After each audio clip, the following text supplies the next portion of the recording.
ইয়াৰ পিছত মঞ্চলৈ আহিব মিত্ৰী দাস।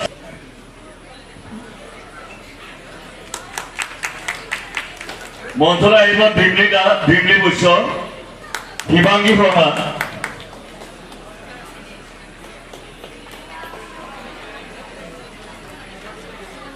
আমাৰ 2024 ইংৰাজী বৰ্ষৰ হাইস্কুল শিক্ষান্ত পৰীক্ষাত আমাৰ নিকেতনৰ পৰা সৰ্বশ্ৰেষ্ঠ নম্বৰ লাভ কৰা ছাত্ৰগৰাকীক কিতাপৰ টোপোলা আৰু নগদ 5,000 টকা।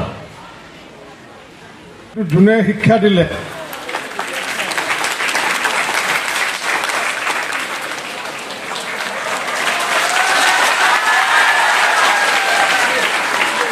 বিশাল আৰু বিউটি আছে নহয়, বিউটি ক'ত? বিশাল আৰু বিউটিৰ পিতৃ মাতৃ ইয়াতে আহিছে নেকি? অভিভাৱক আহিছে নেকি? আপুনি চাকৰি কৰে ন? আৰু হেৰি বিশালৰ অহা নাই? বিশালতো মাক আহিছে ক'ত? এবাৰ থিয় হওক। তে মই কাৰণ আপোনালোকৰ চেষ্টাৰ অবিহনে এই সফলতা নাপালেহেঁতেন, গতিকে এই দুয়োগৰাকী অভিভাৱকৰ কাৰণে সকলোৱে হাত চাপৰি দিয়ক। শংকৰদেৱ শিশু বিদ্যা নিকেতন নিত্যানন্দৰ প্ৰতিষ্ঠা কালৰ পৰাই হাইস্কুল শিক্ষান্ত পৰীক্ষাত 100% উত্তীৰ্ণ হৈ আহি আছে। আৰু এইবাৰ আমাৰ কাৰণে বিশেষ এটা উল্লেখনীয় দিন যে এইবেলি আমাৰ নিকেতনৰ 41গৰাকী ছাত্ৰ ছাত্ৰীয়ে মানে প্ৰথম বিভাগত উত্তীৰ্ণ হ'বলৈ সক্ষম হৈছে। এইকাৰণে আজি আমি এইটো বিশেষ দিন হিচাপে আমি উদযাপন কৰিব লৈছোঁ। আৰু প্ৰথম বিভাগে নহয়, তেওঁলোকে মানে একেবাৰে কম 64% পাইছে। তাৰ পৰা 94.6লৈকে আমাৰ ছাত্ৰ ছাত্ৰী পাবলৈ সক্ষম হৈছে। ইয়াৰ বাবে আমি আপোনালোকৰ মাধ্যমেৰে আমাৰ ছাত্ৰ ছাত্ৰীসকলক আমি অভিনন্দন জনাইছোঁ। আৰু সমগ্ৰ মানে অসমতে বা সমগ্ৰ বজাৰীৰ লগতে অসমতে আমাৰ ছাত্ৰ ছাত্ৰীয়ে সুনাম কঢ়িয়াই আনি আছে আৰু ভৱিষ্যতে আনিব বুলি আমি আশা ৰাখিছোঁ।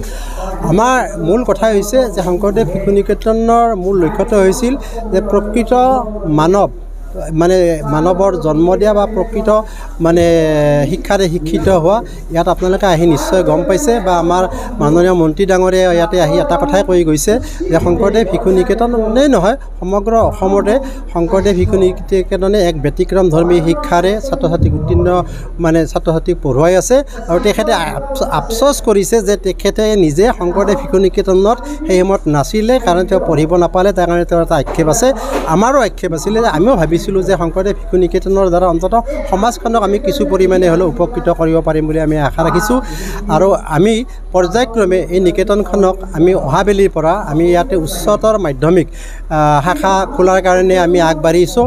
গতিকে আমি আপোনালোকৰ মাধ্যমেৰে সমগ্ৰ বজালীকে আমি এটা বাৰ্তা দিব বিচাৰিছোঁ যে অহাবেলিৰ পৰা শংকৰদেৱ শিশু বিদ্যা নিকেতন নিত্যানন্দত উচ্চতৰ মাধ্যমিকৰ শ্ৰেণী প্ৰথম মানে একাদশ শ্ৰেণীতে আমি শ্ৰেণীসমূহ খোলা হ'ব। গতিকে আমি অভিভাৱকসকলক এতিয়াৰ পৰাই আমি আমাৰ নিকেতনৰ ফালৰ পৰা আমি বিনম্ৰভাৱে আহ্বান ৰাখিছোঁ যাতে আগন্তুক শৈক্ষিক বৰ্ষত আমাৰ নিকেতনৰ তেখেতসকলৰ ছাত্ৰ ছাত্ৰীক যাতে একাদশ বৰ্ষত নামভৰ্তি কৰি আমাৰ এই নিকেতনখনক নিত্যানন্দ অঞ্চলৰ যিটো এটা শৈক্ষিক পৰিমণ্ডলত এটা নতুন সংযোজন ঘটাব বুলি আমি আশা ৰাখিছোঁ। আৰু আপোনালোকৰ মাধ্যমেৰে এই বাৰ্তাটো আমি দিব বিচাৰিছোঁ। 2024 চনত আমাৰ হাইস্কুল শিক্ষান্ত পৰীক্ষাত 41জনে পৰীক্ষা দিছিল।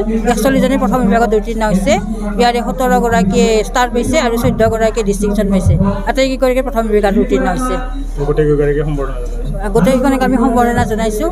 আমাৰ মাননীয় শ্ৰীযুত কেবিনেট মন্ত্ৰী ৰঞ্জিত দাস তেখেতো আহিছে। আৰু বিভিন্ন ফালৰ পৰা আমাৰ সাহিত্য সভাৰ ফালৰ পৰাও তেখেত আমাৰ এই অসমীয়া বিষয়ত সৰ্বোচ্চ নম্বৰ পোৱা ছাত্ৰী বিউটিমণি বেগম আৰু ছাত্ৰ বিশাল দাসক তেওঁলোকে সম্বৰ্ধনা জনাইছে। আৰু ৰঞ্জিত দত্তদেৱে তেখেতেও আমাৰ নিকেতনৰ সৰ্বোচ্চ নম্বৰ পোৱা ছাত্ৰ বিশাল দাসক তেখেতে ধন দিছে আৰু কিতাপৰ টোপোলা আৰু মানপত্ৰৰে তেওঁলোক সম্বৰ্ধনা জনাইছে। আমাৰ কেবিনেট মন্ত্ৰী ৰঞ্জিত দাসদেৱে আমাৰ বিশাল দাস তেখেতৰ দেউতাক নাই, তেখেতৰ কাৰণে মাহে 3000 টকাকৈ তেওঁক জলপানী দিম বুলি তেওঁক ঘোষণা কৰিছে।